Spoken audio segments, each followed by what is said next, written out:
গিন্নি। ছাত্রবৃত্তি ক্লাসের ২-৩ শ্রেণী নিচে আমাদের পণ্ডিত ছিলেন শিবনাথ। তাহার গোঁফ দাড়ি কামানো, চুল ছাঁটা এবং টিকিটি হ্রস্ব। তাহাকে দেখিলেই বালকদের অন্তরাত্মা শুকাইয়া যাইত। প্রাণীদের মধ্যে দেখা যায় যাহাদের হুল আছে, তাহাদের দাঁত নাই। আমাদের পণ্ডিত মশায়ের ২ একত্রে ছিল। এদিকে কিল, চড়, চাপড় চারাগাছের বাগানের উপর শিলাবৃষ্টির মতো অজস্র বর্ষিত হইত। ওদিকে তীব্র বাক্যজ্বালায় প্রাণ বাহির হইয়া যাইত। ইনি আক্ষেপ করিতেন, পুরাকালের মতো গুরু শিষ্যের সম্বন্ধ এখন আর নাই। ছাত্রেরা গুরুকে আর দেবতার মতো ভক্তি করে না। এই বলিয়া আপনার উপেক্ষিত দেবমহিমা বালকদের মস্তকে সবেগে নিক্ষেপ করিতেন এবং মাঝে মাঝে হুঙ্কার দিয়া উঠিতেন। কিন্তু তাহার মধ্যে এত ইতর কথা মিশ্রিত থাকিত যে তাহাকে দেবতার বজ্রনাদের রূপান্তর বলিয়া কাহারও ভ্রম হইতে পারে না। বাপান্ত যদি বজ্রনাদ সারিয়া তর্জন গর্জন করে, তাহার ক্ষুদ্র বাঙালি মূর্তি কি ধরা পড়ে না? যাহা হোক, আমাদের স্কুলের এই ৩য় শ্রেণী ২য় বিভাগের দেবতাটিকে ইন্দ্র, চন্দ্র, বরুণ অথবা কার্তিক বলিয়া কাহারও ভ্রম হইত না। কেবল একটি দেবতার সহিত তাহার সাদৃশ্য উপলব্ধি করা যাইত। তার নাম যম, এবং এতদিন পরে স্বীকার করিতে দোষ নাই এবং ভয়ও নাই। আমরা মনে মনে কামনা করিতাম উক্ত দেবালয়ে গমন করিতে তিনি যেন আর অধিক বিলম্ব না করেন। কিন্তু এটা বেশ বুঝা গিয়াছিল, নরদেবতার মতো বালাই আর নাই। সুরলোকবাসী দেবতাদের উপদ্রব নাই। গাছ হইতে একটা ফুল পাড়িয়া দিলে খুশি হন, না দিলে তাগাদা করিতে আসে না। আমাদের নরদেবগণ চান অনেক বেশি, এবং আমাদের তিল মাত্র ত্রুটি হইলে চক্ষু দুটি রক্তবর্ণ করিয়া তাড়া করিয়া আসেন। তখন তাহাদিগকে কিছুতেই দেবতার মতো দেখিতে হয় না। বালকদের পীড়ন করিবার জন্য আমাদের শিবনাথ পণ্ডিতের একটি অস্ত্র ছিল। সেটি শুনিতে যৎসামান্য, কিন্তু প্রকৃতপক্ষে অত্যন্ত নিদারুণ। তিনি ছেলেদের নূতন নামকরণ করিতেন।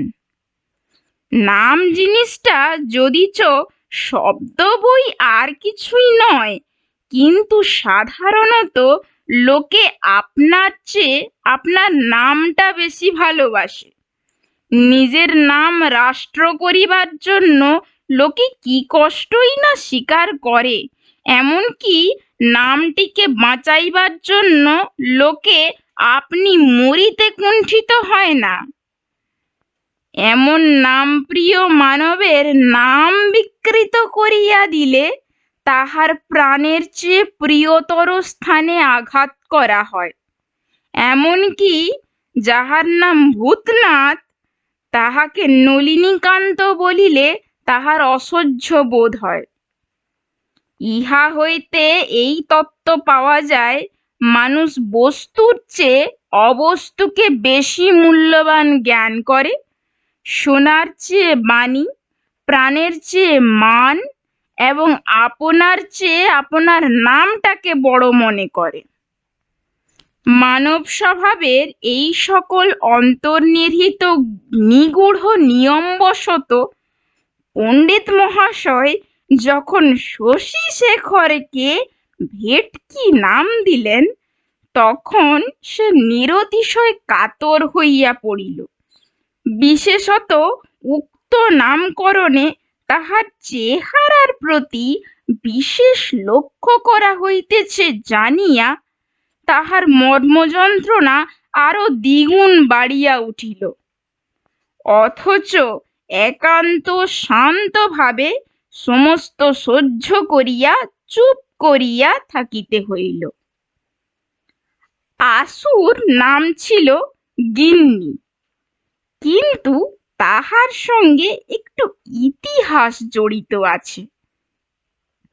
আশু ক্লাসের মধ্যে নিতান্ত বেচারা ভালো মানুষ ছিল, কাহাকেও কিছু বলিত না, বড় লাজুক, বোধ হয় বয়সে সকলের চেয়ে ছোট।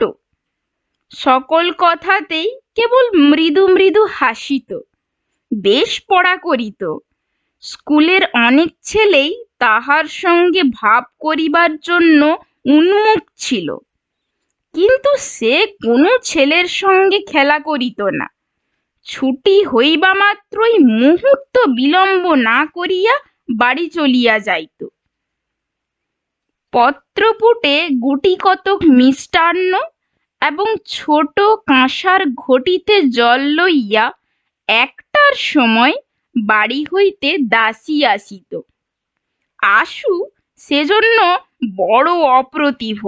দাসীটা কোনো মতে বাড়ি ফিরিলে সে যেন বাঁচে। সে যে স্কুলের ছাত্রের অতিরিক্ত আর কিছু, এটা সে স্কুলের ছেলেদের কাছে প্রকাশ করিতে যেন বড় অনিচ্ছুক। সে যে বাড়ির কেহ, সে যে বাপ মায়ের ছেলে, ভাই বোনের ভাই, এটা যেন ভারী একটা গোপন কথা। এটা সঙ্গীদের কাছে কোনো মতে প্রকাশ না হয়, এই তাহার একান্ত চেষ্টা। পড়াশোনা সম্বন্ধে তাহার আর কোনো ত্রুটি ছিল না, কেবল একদিন ক্লাসে আসিতে বিলম্ব হইত, এবং শিবনাথ পণ্ডিত তাহার কারণ জিজ্ঞাসা করিলে সে কোনো সদুত্তর দিতে পারিত না। সেজন্য মাঝে মাঝে তাহার লাঞ্ছনার সীমা থাকিত না। পণ্ডিত তাহাকে হাঁটুর উপর হাত দিয়া, পিঠ নিচু করিয়া দালানের সিঁড়ির কাছে দাঁড় করাইয়া রাখিতেন। চারিটা ক্লাসের ছেলে সেই লজ্জাকাতর হতভাগ্য বালককে এইরূপ অবস্থায় দেখিতে পাইত। একদিন গ্রহণের ছুটি ছিল। তাহার পরদিন স্কুলে আসিয়া চৌকিতে বসিয়া পণ্ডিত মহাশয় দ্বারের দিকে চাহিয়া দেখিলেন, একখানি স্লেট ও মসি চিহ্নিত কাপড়ের থলির মধ্যে পড়িবার বইগুলি জড়াইয়া লইয়া অন্য দিনের চেয়ে সংকুচিত ভাবে আশু ক্লাসে প্রবেশ করিতেছে। শিবনাথ পণ্ডিত শুষ্ক হাস্য হাসিয়া কহিলেন, এই যে গিন্নি আসছে। তাহার পর পড়া শেষ হইলে ছুটির পূর্বে তিনি সকল ছাত্রদের সম্বোধন করিয়া বলিলেন, শোন, তোরা সব শোন। পৃথিবীর সমস্ত মাধ্যাকর্ষণ শক্তি সবলে বালককে নিচের দিকে টানিতে লাগিল, কিন্তু ক্ষুদ্র আশু সেই বেঞ্চির উপর হইতে একখানি কোঁচা ও দুইখানি পা ঝুলাইয়া ক্লাসের সমস্ত বালকের লক্ষ্যস্থল হইয়া বসিয়া রহিল। এতদিনে আশুর অনেক বয়স হইয়া থাকিবে এবং তাহার জীবনে অনেক গুরুতর সুখ দুঃখ লজ্জার দিন আসিয়াছে, সন্দেহ নাই। কিন্তু সেই দিনকার বালক হৃদয়ের ইতিহাসের সহিত কোনোদিনের তুলনা হইতে পারে না। কিন্তু ব্যাপারটা অতি ক্ষুদ্র এবং দুই কথায় শেষ হইয়া যায়। আশুর একটি ছোট বোন আছে। তাহার সমবয়স্ক সঙ্গিনী কিংবা ভগিনী আর কেহ নাই।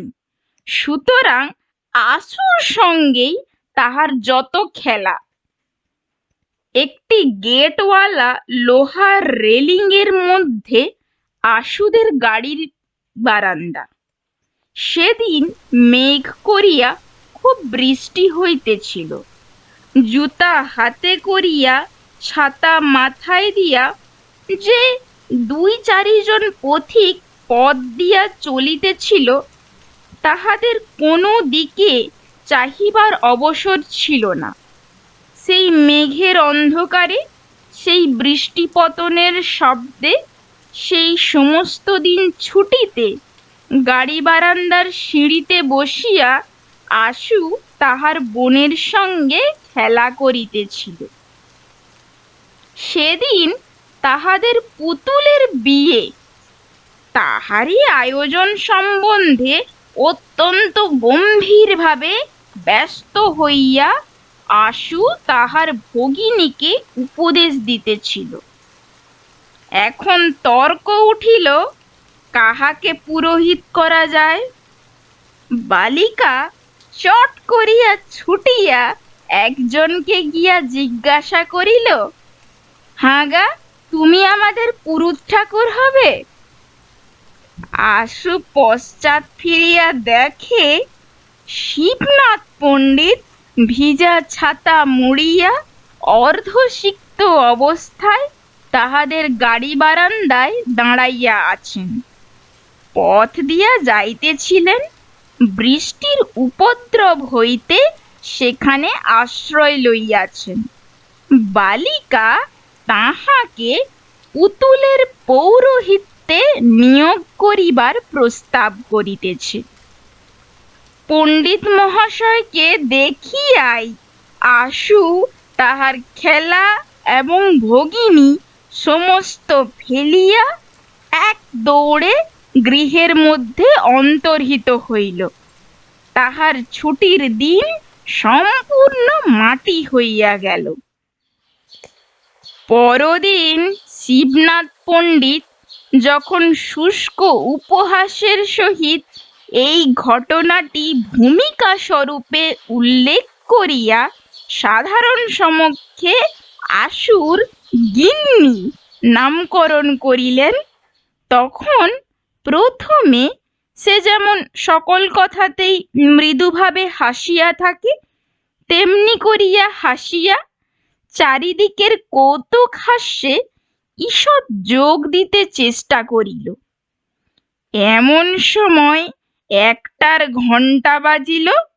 অন্য সকল ক্লাস ভাঙিয়া গেল এবং শাল পাতায় 2টি মিষ্টান্ন ও ঝকঝকে কাঁসার ঘটিতে জল লইয়া দাসী আসিয়া দ্বারের কাছে দাঁড়াইল। তখন হাসিতে হাসিতে তাহার মুখ কান টকটকে লাল হইয়া উঠিল, ব্যথিত কপালের শিরা ফুলিয়া উঠিল এবং উচ্ছ্বসিত অশ্রুজল আর কিছুতেই বাধা মানিল না। শিবনাথ পণ্ডিত বিশ্রাম গৃহে জলযোগ করিয়া নিশ্চিন্ত মনে তামাক খাইতে লাগিলেন। ছেলেরা পরম আহ্লাদে আশুকে ঘিরিয়া গিন্নি গিন্নি করিয়া চিৎকার করিতে লাগিল। সেই ছুটির দিনের ছোট বোনের সহিত খেলা জীবনের একটি সর্বপ্রধান লজ্জাজনক ভ্রম বলিয়া আশুর কাছে বোধ হইতে লাগিল। পৃথিবীর লোক কোনো কালেও যে সেদিনের কথা ভুলিয়া যাইবে, এ তাহার মনে বিশ্বাস হইল না।